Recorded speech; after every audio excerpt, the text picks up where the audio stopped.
Hello friends, कैसे हो आप सब। आज हम टॉपिक स्टार्ट कर रहे हैं। चैप्टर नंबर 2 का टॉपिक है सेंट्रल प्रॉब्लम ऑफ इकोनॉमिक्स। तो इसमें एक डायग्राम आपका, इस डायग्राम के अंदर ही इसकी सारी थ्योरी है।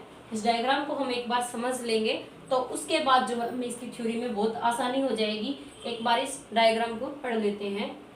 देखिए डायग्राम के अंदर क्या दे रखा है कि एलोकेशंस ऑफ रिसोर्सेज, यानी कि सेंट्रल प्रॉब्लम जो इकोनॉमिक्स की जो समस्याएं हैं, हमारी केंद्रीय समस्याएं जो है इकोनॉमिक्स की, वो 3 चीजों की है। मेन 3 पॉइंट है इसके अंदर, जो वो 3 उसके मेन पॉइंट है जिनकी जो है हमें इकोनॉमिक्स के अंदर जो सेंट्रल यानी कि केंद्रीय मुख्य रूप से जो समस्याएं आती हैं उनको जो है बियर करना पड़ता है, उनकी स्टडी करना पड़ता है।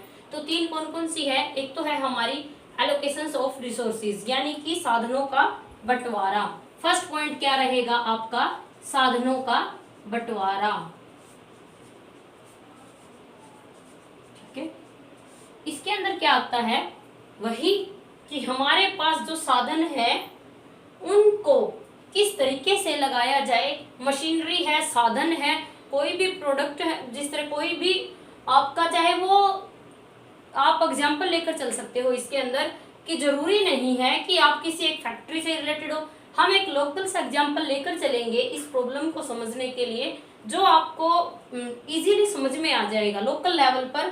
देखिए जैसे क्या है, एक एग्जाम्पल हम मेन लेंगे जो पूरे इस टॉपिक के अंदर रहेगा, उसको पूरे उस एग्जाम्पल को इसी के अंदर पूरे के अंदर हम पुट करेंगे। क्या है? फर्स्ट एग्जाम्पल हम लेते हैं कृषि का। किसका लेकर चलते रहेंगे? कृषि का। माना आपके पास 10 एकड़ जमीन है, ठीक है, 10 एकड़ जमीन है, उसका हम एग्जाम्पल लेकर चलेंगे। कहते हैं कि हमें बंटवारे की समस्या आती है। इसके अंदर क्या है, यानी कि हम ये सोचते हैं, माना कि हमारे पास 10 एकड़ जमीन है, उसको हम किस तरह से बांटे कि हमें ज्यादा से ज्यादा प्रॉफिट हो, यानी कि हमें ज्यादा से ज्यादा संतुष्टि हो, जो हमें चाहिए आउटपुट वो मैक्सिमम निकले, जो हमारी असीमित आवश्यकताएं हैं उनको ज्यादातर अधिक से अधिक हम संतुष्ट कर सके। तो इसमें क्या है, 10 एकड़ जमीन होती है माना, उसमें हम ये सोचते हैं कि उसमें कुछ के अंदर कपास की बिजाई भी करना चाहते हैं और हम बाजरा भी जो है बिजाई करना चाहते हैं। ठीक है, ये 2 हम ऑप्शन चाहते हैं। ये हमने मान लिया कि हम चाहते हैं इस टाइम पे कपास भी बो दी जाए और कुछ जमीन में बाजरा बो दिया जाए। तो आप ये तो डिसाइड कर लोगे कि हमें ये बिजाई करनी है। अब समस्या क्या आती है यहाँ पर कि ये ठीक रहेगी कपास या बाजरा, या फिर इन दोनों का आधा आधा किया जाए, या इसका कुछ परसेंटेज ज्यादा रहे, इसका कुछ परसेंटेज कम रहे। यानी कि यही समस्या आती है इसको डिस्ट्रीब्यूट करने में, इसको एलोकेटेड करने में, इसको लागू करने में, हमने अलग अलग हिस्सा बांटने में कि हमें कपास की बुआई कितने में करनी है और बाजरे की बिजाई कितने में करनी है। ठीक है, तो देखिए आप एक बार आपने मान लिया कि हम ये चाहते हैं कि या तो यह हो या फिर ये हो। ठीक है, अब इसके अंदर आता है, आप ये तो मान लोगे कि हमें कपास भी बोनी और बाजरा भी बिजाई करनी है। उसके बाद इसके अंदर 3 पॉइंट आते हैं आपके कि what product and much product. आपने ये डिसाइड कर लिया था कि आज के टाइम पर कपास का भी जो है बिजाई का टाइम है और बाजरे का भी है। पॉइंट फर्स्ट कहता है कि इसके अंदर आप कौन सा तो प्रोडक्ट बनाना चाहोगे और कितनी मात्रा में, ये हम डिसाइड करेंगे कि आप कपास की बिजाई करना चाहते हो या बाजरा की। आप कहते हो हम दोनों भी करना चाहते हैं, या हो सकता है आप एक करना चाहते हो, एक को छोड़ना चाहते हो, या कुछ परसेंटेज इसका ज्यादा हो या इसका थोड़ा हो। यानी कि तीनों प्रोबेबिलिटी हो सकती हैं, संभावनाएं हो सकती हैं आपकी कि आप ये भी चाहते हो और आप ये भी चाहते हो। तो देखिए इसमें यही है कि आप कौन सा तो बनाना चाहोगे। आपकी प्रोबेबिलिटी यही होगी कि आप कपास भी चाहते हो और बाजरा भी चाहते हो सकता है आप 5 एकड़ में कपास कर दो, ठीक है, और +5 में बाजरा कर दो, ये हो सकता है। ठीक है, ये आपने डिसाइड कर लिया मच प्रोडक्ट यानी कि कितनी मात्रा में, आपने ये तो निर्धारित कर लिया था कपास प्लस बाजरा चाहिए आपको, कितना चाहिए वो डिसाइड हो गया। सेकंड, इसका एक एग्जांपल और हम लेके चल सकते हैं फैक्ट्री का। ठीक है, हम फैक्ट्री का लेकर चलते हैं एग्जांपल। आपके पास मान लो कोई भी 10 मशीनें हैं, कोई भी 10 क्या है मशीन है। ठीक है, आपने उससे कोई प्रोडक्ट बनवाना है, तो ये देखोगे कि आप कौन सा प्रोडक्ट बनाओगे। जो आपके पास मशीनरी है आप उनसे कौन सा प्रोडक्ट बनवाना चाह रहे हैं। मान लीजिए आप चाहते हैं कि शूज का प्रोडक्शन करना, जूते का यानी कि शूज का। ठीक है, ये आपने डिसाइड कर लिया वट प्रोडक्ट में कि आप कौन सा प्रोडक्ट बनाना चाहते हैं, ये आपने सोच लिया। फिर ये कहना चाहता है मच प्रोडक्ट, कितनी मात्रा में आप करना चाहते हैं, उसकी क्वांटिटी कितनी होगी। मतलब आपको ये डिसाइड करना होगा कि आप जूते हैं वो कितने बनाना चाहते हैं। यानी कि आप ये उसके लिए भी आपको बहुत सारे अभी प्रोसीजर से आपको गुजरना पड़ेगा कि आप किस तरह से इनको बनाओगे, इनकी क्वांटिटी कैसे निर्धारित करोगे। क्योंकि मशीनें आपके पास क्या है फिक्स है 10, उसके हिसाब से इसके पर एक की प्रति यूनिट कितनी रहेगी पर डे, पर मंथ या पर ईयर, इसकी कैपेसिटी देखोगे आप। फिर ये निर्धारित होगा कि आप 10 की 10 मशीनों से शूज बनवा रहे हो या फिर आप 10 में से, यानी कि इसका अल्टरनेट हो सकता है इन मशीनों का, इसके ऊपर हो सकता है आप 10 के 10 एक्सपीरियंस्ड कारीगर लगा रहे हो, ये भी तो हो सकता है। हो सकता है आप कुछ 10 में से कुछ के ऊपर फ्रेशर लगा रहे हो और कुछ के ऊपर एक्सपीरियंस्ड लगा रहे हो, तो उसके हिसाब से आपकी क्या आएगी फिर यूनिट, जो आउटपुट जो निकलेगा, जो प्रोडक्शन आपका निकल कर आएगा वो कितना आएगा, उसमें डिफरेंस आएगा। यानी कि आप शुरू में स्टैंडर्ड बनाकर चलोगे, जिस तरह आपने ऊपर क्लियर कर दिया था 5 में कपास 5 में बाजरा, आप यहाँ 10 पे शूज बनाना चाहोगे या प्लस हो सकता है वो, जैसे हो सकता है इसकी चप्पल वगैरह की भी हो, सैंडल्स की हो, तो हो सकता है वो 10 प्लस 10 में से, यानी कि जैसे 5 प्लस 5 का ले लो, 5 प्लस 5 है वो चप्पल्स की है, स्लीपर है आपके। सेकंड क्या है स्लीपर है आपके। तो आपने ये डिसाइड कर लिया कि हमने ये बनानी है। सेकंड पॉइंट क्या कहता है इसी के अंदर, how to produce. How to produce का मतलब सेकंड पॉइंट आपका हाउ टू, इसी का सॉरी बी पार्ट है इसका। ये फर्स्ट पार्ट तो हमारा ये चल रहा था व्हाट प्रोडक्ट, ठीक है, वो आपने निर्धारित कर लिया कपास प्लस बाजरा। ठीक है, अब देखिए हाउ टू प्रोड्यूस यानी कि कैसे उत्पादन किया जाएगा। हाउ टू प्रोड्यूस, किस तरह से आपका प्रोडक्शन होगा, उत्पादन कैसे किया जाएगा।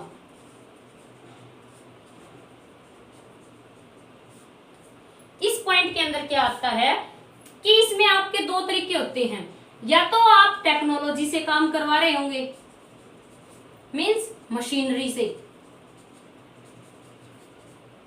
ठीक है। हो सकता है आप सेकंड पॉइंट यानी कि लेबर से काम करवाना चाह रहे होंगे, यानी कि श्रम से, मजदूर, ठीक है। तो दो पॉइंट आते हैं इनके अंदर जिसको हम देखना पड़ेगा कि आपने डिसाइड कर लिया था ऊपर कपास बाजरा। सेकंड आपका एग्जांपल था कि आप फैक्ट्री लगा रहे हैं जिसके अंदर शूज या फिर आप स्लीपर्स का जो है आप प्रोडक्शन करेंगे, तो उसके अंदर आपको दोनों के अंदर ये देखना पड़ेगा कि आप उसके अंदर प्रोडक्शन है वो किस टेक्नोलॉजी से करोगे, यानी कि आप मशीनरी से करोगे या फिर आप लेबर से करोगे। मशीनरी से कैसे, देखिए कपास और बाजरा वाला फर्स्ट एग्जांपल समझा लेते हैं एक बार। हो सकता है आप कपास बाजरा है उसकी बिजाई बुआई, उसको खाद पानी स्प्रे देना वो ट्रैक्टर वगैरह मशीनों से करवाओ, कटाई भी मशीनों से करवाओ, तो वो क्या रहेगा आपका मशीनरी से रहेगा प्रोडक्शन, ठीक है। सेकंड आपके पास क्या है, आपको ये लगता है कि ये कॉस्टली है टेक्नोलॉजी यानी कि मशीनरी वाला सिस्टम आपका कॉस्टली है, या फिर आपका जो स्टैंडर्ड आपने बनाया था कि इतना इसका प्रोडक्शन होना चाहिए उस हिसाब से नहीं बन पाता, तो फिर हमें मजदूर यानी कि लेबर लगानी चाहिए। तो उसमें फिर आप कितने श्रम श्रमिक लगाओगे, उसका फिर आउटपुट क्या होगा, ये सब आपको डिसाइड करना पड़ेगा हाउ टू प्रोड्यूस के अंदर, यानी कि प्रोडक्शन किस तरह किया जाएगा। इस समस्या का समाधान करते जा रहे हो आप। जैसे ये पॉइंट क्या बता रहे हैं हमें, धीरे धीरे हम चाहे घर पे भी कोई काम कर रहे होते हैं, जैसे पहले दिमाग में क्या आता है, हमें ये काम करना है, उसी टाइम तुरंत क्या आएगा दिमाग में, ये होगा कैसे, इसका रॉ मटेरियल यानी कि कच्चा सामान, यानी कि इस चीज को करने के लिए हमें किस सामग्री की जरूरत पड़ेगी, वो सामान कहाँ से आएगा, यानी कि पहले ही क्या आ गई, प्रॉब्लम शुरू हो गई। प्रॉब्लम यानी कि फिर हम दिमाग में क्या करते हैं, उसका सोल्यूशन करते हैं, नहीं मेरे पास ये सामान वहां पर है, ये फ्रेंड सर्कल में मिल जाएगा, ये मैं शॉप से ले लूंगा, यानी कि हम सोच लेते हैं क्या क्या आएगा। फिर उस सामान को फिक्स कहाँ करना है, चाहे हम ऑनलाइन क्लास ही क्यों ना कर रहे हो, सबसे पहले सोचना पड़ता है क्लास किसकी लगानी है, इकोनॉमिक्स की, मैथ्स की, अकाउंट्स की, जो भी है किस चीज की लगानी है। उसके लिए हमें चाहिएगा क्या, वो सामान कहाँ पर मिलेगा, सारी प्रॉब्लम्स आ रही है, फिर उसको सेटअप कैसे करेंगे, ठीक है, ये सारी प्रॉब्लम्स आती हैं, फिर उनका धीरे धीरे एक एक करके उसका सॉल्यूशन करना पड़ता है। फिर क्या रहता है, उस काम को एलोकेट करने में, उसको फॉलो करने में हमें कोई प्रॉब्लम नहीं होती। अगर हमें किसी भी काम की, चाहे आप स्टडी की हो, चाहे आपके बिजनेस की हो, चाहे आपके प्रोडक्शन की हो, या किसी भी तरह के वर्क की है, अगर उसकी प्रॉब्लम्स की मेजरमेंट स्टडी पहले कर ली जाती है तो उस काम को हमें जो है करने में बाद में दिक्कत नहीं आती। तो देखिए फर्स्ट पॉइंट हमने ये सोचना था कि इकोनॉमिक्स की हम आज तक पढ़ते आ रहे इकोनॉमिक्स के बारे में, कि हमें जो हमारे सीमित साधन है उनको असीमित आवश्यकताओं की पूर्ति करने के लिए उनको लागू किया जाता है। तो उनको लागू कैसे किया जाए, क्या क्या समस्याएं आती हैं, ये यही बता रहा था कि आपके पास जो साधन है उनको आप बांटोगे कैसे, कौन सी जरूरत को पूरा करोगे। तो इसने फिर बताया, आपने ये सोच लिया था कि आप इस चीज को वहां पर लगाओगे तो समस्या क्या आएगी, जिस भी सामान को, मशीनरी को, आप एकड़ जमीन है आपकी, चाहे आपकी कोई मशीनरी है या आपका कोई भी प्रोडक्शन है, कोई अगर आप इसकी भी बात कर रहे हो, आप स्टडी करवाना चाहते हो ऑनलाइन, तो सबसे पहले समस्या आती है, अगर मैं चाहती हूँ कि मैं पढ़ाना चाहती हूँ तो क्या पढ़ाऊंगी, व्हाट प्रोडक्ट, वो उसी के अंदर आएगा, क्या पढ़ाना चाहती हूँ, कितना टाइम पढ़ाऊंगी, कौन सी क्लास को पढ़ाऊंगी, ये इसके अंदर आएगा। वही कोई भी आप काम स्टार्ट करना चाहते हैं उसके अंदर ये इन पॉइंटों से हमें गुजरना पड़ता है। तो सेकंड आता है हमारा इसके बाद होम टू प्रोड्यूस, यानी कि प्रोडक्शन है जो आप किसके लिए करना चाहते हो, किसके लिए उत्पादन। थर्ड पॉइंट आपका जिसकी आप स्टडी करोगे कि आप उत्पादन जो करना चाह रहे हो, जो आपने डिसाइड किया है दोनों एग्जांपल से, ये किसके लिए कर रहे हो आप, वो भी देखना पड़ेगा। क्योंकि हमें ये देखना पड़ता है, चाहे हम बिजनेस कर रहे हो, चाहे हम घर का काम कर रहे हो, कुछ भी कर रहे हो, जब तक हमें ये नहीं पता चलेगा कि उसका यूजफुल बेनिफिशियरी कौन है, तब तक उस काम का कोई फायदा नहीं होता, कोई बेनिफिट नहीं होता। क्योंकि देखिए कोई भी हम काम करने जा रहे होते हैं ना, सबसे पहले ये देखना पड़ता है, उसको क्यों देखना पड़ता है, ताकि हमें ये पता चल सके कि उसका मैक्सिमम यूटिलाइजेशन क्या है, तभी हमें पता चलेगा। अगर वो काम, वो उत्पादन सिर्फ एक बंदे के लिए, एक मेंबर के लिए है, तो वो मोस्ट इफेक्टेड नहीं रहेगा। ताकि, और इस पॉइंट की स्टडी करना इसलिए भी जरूरी है, आपको इस पॉइंट की मेजरमेंट हो जाती है, क्योंकि आपको इससे ये पता चल जाता है आप कितना बना रहे हो। देखिए इसके अंदर हम इन्हीं एग्जाम्पल को फॉलो करेंगे। कैसे एग्जाम्पल अगर हम बार बार बदलते रहेंगे तो आपके ये पॉइंट है जो ये ज्यादा क्लियर नहीं हो पाएंगे अच्छे से, फिर आपको प्रॉब्लम आएगी। हम एक एग्जाम्पल ले रहे हैं, आपकी मर्जी, आप कोई भी एग्जाम्पल इसके अंदर पुट कीजिए। मैंने दो इसलिए ये लिए हैं, एक जो हम एग्रीकल्चर से रिलेटेड है जो स्टूडेंट, उनको इजीली ये समझ में आ जाएगा इजीली, या फिर जो शहरी इलाके से हैं उनको मशीनरी लेवल से, फैक्ट्री लेवल से ज्यादा नॉलेज हो, तो वो इस एग्जाम्पल को अच्छे से समझ पाएंगे। दोनों ही वैसे इजी है, बहुत आसान है, ऐसी बात नहीं है। इनको याद एक बार दिमाग में रखो, कोई भी एग्जाम्पल आप रख सकते हो, चाहे वो पशुपालन का है, मछली पालन का है, या कोई भी छोटे इंडस्ट्री लेवल का, कोई भी आप रख लीजिए। एग्जाम्पल ही तो आपको रखना है, चाहे वो स्टडी का हो, कोई भी एग्जाम्पल आप रख सकते हो। उसके बाद देखिए हम ये इसको पुट करके देखते हैं कि उत्पादन हमें किसके लिए करना है। सबसे पहले वही कपास और बाजरा वाला ले लेते हैं। हमें ये देखना होता है कि जो कपास है वो हम प्रोडक्शन करेंगे वो किसके लिए किया जाएगा। कपास का जो हम प्रोडक्शन करेंगे वो हम किसके लिए करेंगे। फर्स्ट, क्या हम घर के यूज के लिए कर रहे हैं। कपास का यूज कहां पर हो सकता है, घर पर करते हैं। रुई का काम बहुत जगह यूज होता है, घर पे भी। उसके बाद आप उसको क्या करोगे, जो इनको बोलते हैं धागा मिल, धागा फैक्ट्री, यानी कि जो भी आपका कॉटन से रिलेटेड डिपार्टमेंट है, कॉटन डिपार्टमेंट से रिलेटेड, उनके लिए हो सकता है। और उसके अलावा है आपका जो भी कॉटन इंडस्ट्री है। और एक और होता है हमारा, ये तो रहेगा हमारा किस पे, घरेलू उत्पाद, यानी कि नेशनल लेवल तक। हो सकता है आप इसका क्या कर रहे हो, इंटरनेशनल बिजनेस कर रहे हो, यानी कि आप इसको बाहर भेज रहे हो, ये भी हो सकता है। फिर आप इनकी स्टडी क्यों कर रहे हैं, क्योंकि आपको पता चलना चाहिए आपके पास की, क्योंकि ये तब तक नहीं करोगे तब तक इसकी आपको क्वांटिटी का पता नहीं चलेगा। इन्हीं पॉइंट से पता चलेगा कि आप कितनी जो है मात्रा उसकी तैयार करना चाहोगे। क्योंकि अगर आप घर के लिए कर रहे हो तो आपको ये देखना पड़ेगा बिजाई का डिसीजन आपने लिया है 5 एकड़ का, तो वो कितना बेनिफिशियल है। 5 एकड़ की जो कपास होगी घर पे यूजेबल है। उसके बाद धागा मिल के लिए, आप कॉटन डिपार्टमेंट के लिए, आप जानते ही हो जो हमारे मीडिएटर होते हैं उनके लिए आप कर रहे हो, यानी कि मंडियों के लिए आप जो सेल करना चाहते हो, तो 5 एकड़ फिर ठीक है। या फिर इंटरनेशनल आप बिजनेस कर रहे हो, क्या उसके लिए 5 एकड़ ठीक है। उसके बाद पॉइंट आता है हमारा बाजरा, वही यही पॉइंट रहेगा सेम, कि आपको ये घर के लिए करना है या फिर इसको आपने मंडियों के लिए करना है, या फिर आप इसे इंटरनेशनल बिजनेस पर देना चाहते हैं। तो फिर आप ये डिसाइड करोगे, ठीक है। यानी कि भाई 5 एकड़ क्या उसके लिए बेनिफिशियल है या नहीं। क्योंकि आपने देखा होगा जब हम बिजाई करते हैं घर पे, देखा होगा कई बार घर वाले ये कहते हैं कि थोड़ी सी जगह पे बाजरा भी जरूरी है कि सर्दी में घर पे काम आ जाएगा। जो भी हम यूज करते हैं आपको भी पता होगा। और हो सकता है कई बार क्या कहते हैं कि जिस एरिया में जमीन है वहां पे पानी की समस्या है, तो कह देते हैं कि नहीं, जितनी पूरी जमीन है उसके अंदर बिजाई कर दो, क्योंकि पानी की समस्या है, हम उसको सेल कर देंगे। तो ये हमें डिसीजन लेना पड़ता है। सेकंड, यही मशीनरी वाला ले लेते हैं कि किसके लिए आप शूज बना रहे हो और किसके लिए आप स्लीपर बना रहे हो। किसके लिए आप शूज बना रहे हो और किसके लिए आप स्लीपर बना रहे हो सकता है इसी पॉइंट को हम डिसाइड करेंगे। जो हमारा सेकंड पॉइंट, फर्स्ट था हमारा एग्जांपल ये, और सेकंड है हमारा शूज का। इसको दोनों में पुट कर लेना, आप बच्चों के लिए बना रहे हो या फिर वयस्क या फिर बुजुर्ग के लिए, ठीक है।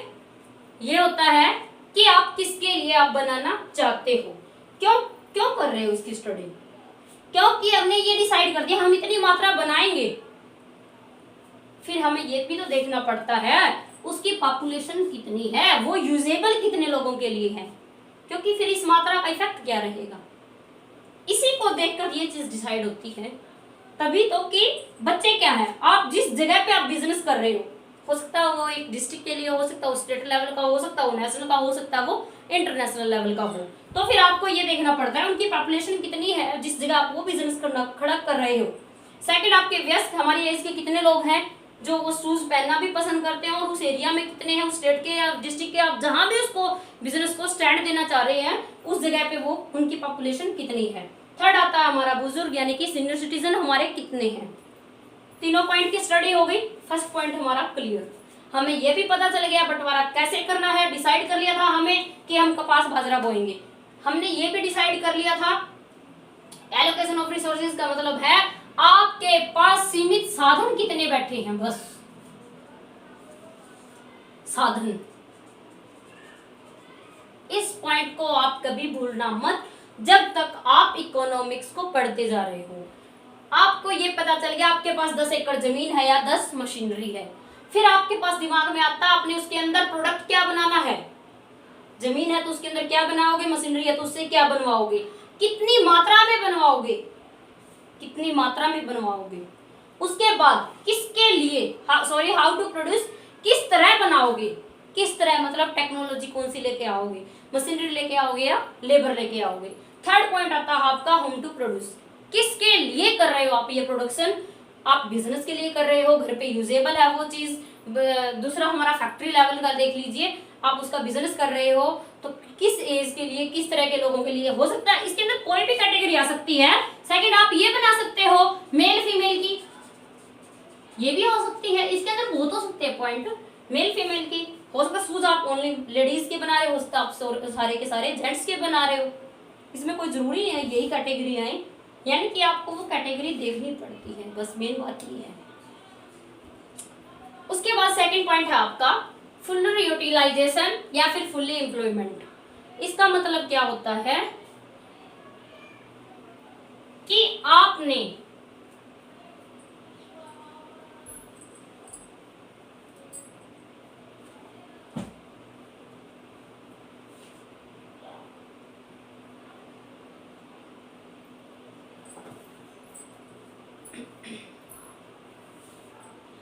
अब देखिए हमारा सेकंड पॉइंट है कि आपने ये तो पता कर लिया कि हम ये उत्पाद है, प्रोडक्ट आप बनाओगे, किसके लिए बनाओगे, किस तरह बनाओगे, आपके पास मशीनरी कितनी है वो आपको पता चल गया। सेकंड आपकी जो प्रॉब्लम आती है वो क्या है कि आप जो है मशीनरी लगाओगे उसका फुल यूटिलाइजेशन, पूर्ण उपयोग या पूर्ण रोजगार कब कैसे होगा। इस पॉइंट का मतलब क्या है, एक बार इसका पॉइंट का मतलब देख लेते हैं, फिर हम अपने एग्जांपल के द्वारा जाते हैं, इकोनॉमिक्स की प्रॉब्लम की स्टडी करते हैं। इसका मतलब ये होता है जो वस्तु, जो सामान, जो मशीनरी पूर्ण रूप से प्रयोग हो, यानी कि कुछ टाइम के लिए वो खाली ना रहे। पूर्ण रोजगार का मतलब क्या होता है, यानी कि इकोनॉमिक्स के अंदर आगे इसका पूरा चैप्टर आएगा। पूर्ण रोजगार का मतलब उस मशीन के ऊपर, यानी कि वो मशीन चालू रहनी चाहिए, उसके ऊपर लगे हुए बंदे हैं बीच में हटने नहीं चाहिए, जो लेबर या श्रमिक आपने लगाए हैं, मजदूर लगाए हैं, वो उसके ऊपर पूर्ण रूप से काम कर रहे हैं।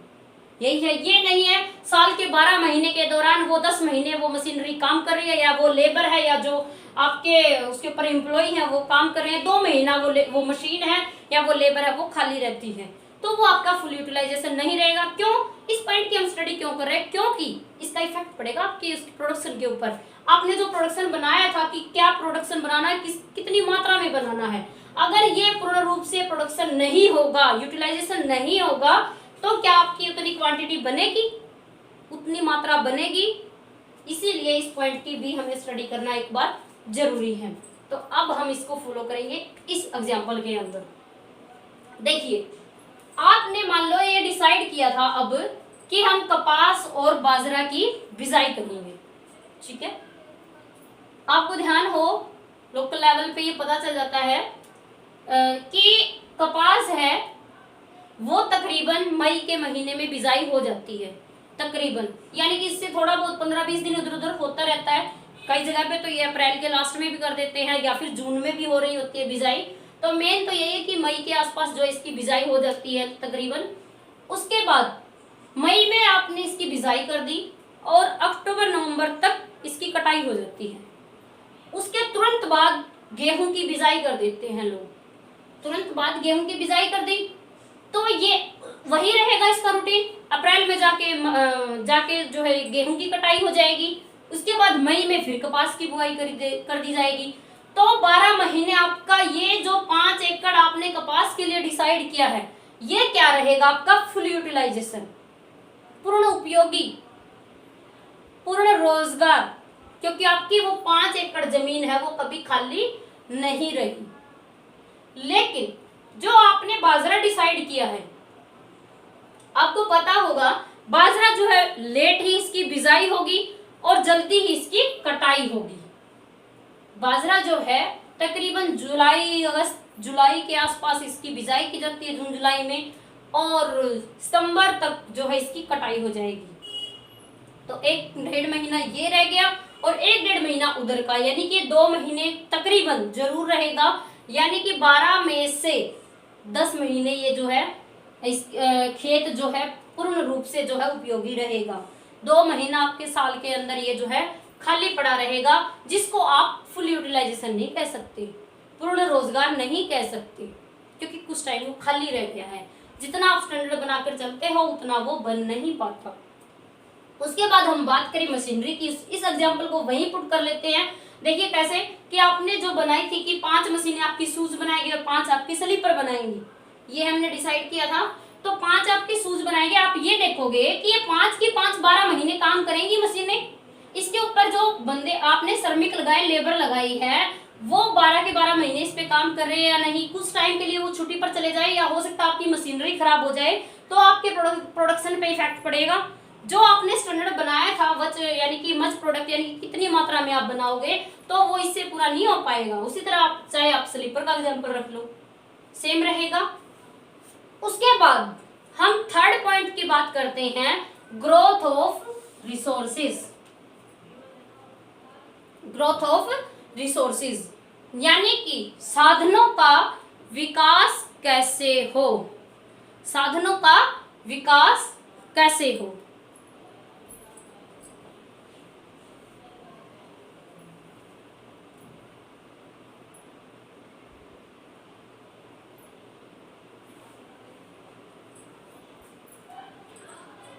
देखिए इसके अंदर क्या है, हमें ये देखना है कि जो आपका जो आपके पास साधन है, मशीनरी है, उससे आपने धीरे धीरे उसके अंदर वृद्धि करनी है, उस उत्पाद के अंदर, उसके आउटपुट के अंदर, उसके प्रोडक्शन के अंदर। ये देखना कि आज हो सकता है ये आप इतना प्रोडक्ट बना रहे हो, इन फ्यूचर उसकी डिमांड बढ़ती है, तो आप इनके प्रोडक्शन को बढ़ाओगे कैसे, इस प्रोडक्ट को बढ़ाओगे कैसे, ये पॉइंट यही बताएगा। यानी कि इस पॉइंट के अंदर क्या होता है, यानी कि इंप्रूवमेंट करना, यानी कि इंक्रीज करना, इंक्रीज ऑफ प्रोडक्शन। ठीक है, इसके अंदर क्या होता है कि आपने ये तो मान लिया आज आप क्या बनाओगे, कितनी मात्रा में बनाओगे, किसके लिए बनाओगे, किस तरह बनाओगे, ये आपने डिसाइड कर लिया। लेकिन ये पॉइंट किससे इफेक्टेड है, फ्यूचर से इफेक्टेड है। ये प्रेजेंट की बात कर रहे हैं, लेकिन ये किसकी बात कर रहे हैं, फ्यूचर की। ये कह रहा है कि आज के टाइम पे अगर हमें कुछ सैक्रिफाइस करना पड़ जाए, कुछ त्याग करना पड़ जाए फ्यूचर को सेव करने के लिए, तो वो हमें करना चाहिए। यानी कि इनके अंदर इंक्रीमेंट होना चाहिए। आप आज वो टेक्नोलॉजी अपनाओ ताकि आपका बिजनेस, आपका प्रोडक्शन साल 2 साल 5 साल 10 साल बाद इंक्रीज होता रहे, जैसे जैसे डिमांड बढ़े उसको वो पूर्ति करता रहे। देखिए कैसे, जैसे आपने ये सोचा था कि आप कपास और बाजरा की बिजाई करोगे, आज आप कपास है उसका प्रोडक्शन कितना कर रहे हो प्रति एकड़, यानी कि 5 एकड़ में आपका प्रोडक्शन कितना है। यानी कि आपने ये देखा होगा आज से 5 साल 10 साल पहले, एग्रीकल्चर से रिलेटेड है ये बात, क्योंकि जो बच्चे इस चीज को देखते हैं उनको ध्यान में भी होगा। 5 से 10 साल पहले क्या होता था, कपास के जो बीज की कंपनीज होती थी उनका कंपटीशन इतना नहीं होता था। 5-10 कंपनीज होती थी जिनका बीज जो है बिजाई के लिए उस टाइम पे जो अपनी एडवर्टाइजमेंट करते थे और लोग उन्हीं को खरीदते थे। लेकिन आज आप देखोगे तो इनके अंदर काफी सारी कंपनीज जो है आ गई हैं, हर किसी का अपना कंपटीशन है। हर कंपनी का यही लोगो रहता है कि हमारी जो प्रति एकड़ जो उत्पादन की अक्षमता है वो इतने क्विंटल है या इतने क्विंटल है या केजी है या इतने मन है, उसके अंदर दिया होता है स्पेशल। ताकि क्यों कहते हैं वो ऐसा, क्योंकि अब क्या है, जमीनें जो है वो कम होती जा रही हैं, लेकिन यूजेस क्या है वो बढ़ चुके हैं, वो बढ़ चुके हैं। कॉटन है उसके यूज बढ़ चुके हैं, उसका उपयोग बढ़ चुका है, लेकिन जमीन का है वो तो वहीं खड़ी है, वो तो वहीं खड़ी है।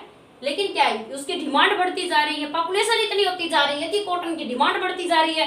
तो अब क्या करें, साधन हमारे पास सीमित है और उसकी जो डिमांड है वो बढ़ती जा रही है, तो हमें क्या करना पड़ेगा, रिसोर्स की ग्रोथ ही करनी होगी, उसका विकास करना होगा। उसको ऐसे बढ़ा तो सकते नहीं कि वो इलास्टिक उसको एकदम से बढ़ा दिया जाएगा। हो सकता है आप मशीनरी खरीद लोगे, लेकिन वो कैसे खरीदी जाएगी? साल 2 साल में वो मशीनरी नहीं खरीदी जा सकती। 5 साल 10 साल 20 साल यानी कि लॉन्ग टर्म आपका बिजनेस है तो आप ये चीज बढ़ा सकते हो जो बढ़ाने वाली है। तुरंत आप इसको नहीं बढ़ा सकते। लेकिन इसके अंदर भी आप चाहो कि इस मशीन के अंदर जो आपने फैक्ट्री लगाई है इसकी ग्रोथ आप कैसे करोगे? इसके अंदर क्या रहेगा? जो आपने लेबर लगा रखी है, फ्रेशर लगाई है या फिर वो ट्रेंड नहीं है, उनको आप ट्रेनिंग दीजिए, या आप इसके ऊपर जो लेबर लगाओगे वो एक्सपीरियंस्ड लगाइए ताकि वो प्रोडक्शन बढ़ाए। जो आपने डिसाइड किया था ना कितनी मात्रा में बनाएंगे, तो वो इसी हिसाब से बढ़ेगा। या तो आप उसके ऊपर लेबर है वो उनको ट्रेनिंग दे दीजिए ताकि आपका प्रोडक्शन इंक्रीज हो जाए। हो सकता है आप उसके ऊपर एक्सपीरियंस्ड बंदे ही बैठाएं जो प्रोडक्ट को ज्यादा जो है प्रोडक्ट करें, उत्पादन करें। उसके बाद इसके अंदर भी यही था, पहले आप कोई और बीज की बिजाई करते थे जिसकी प्रति एकड़ क्विंटल की अक्षमता जो है थोड़ी होती थी, आज वो ज्यादा हो जाती है। किसकी वजह से? आपकी कंपनी का कंपटीशन इतना आ गया है, टाइम टू टाइम टेक्नोलॉजी के हिसाब से बीज की अक्षमता इतनी है कि वो आपका जो प्रोडक्शन लेवल है वो इंक्रीज करती जा रही है, चाहे वो कपास हो चाहे वो बाजरा हो। क्लियर ये पॉइंट? तीनों पॉइंट के हिसाब से आपको इस डायग्राम के अंदर कोई प्रॉब्लम है तो मुझे कमेंट करके एक बार जरूर बताएं।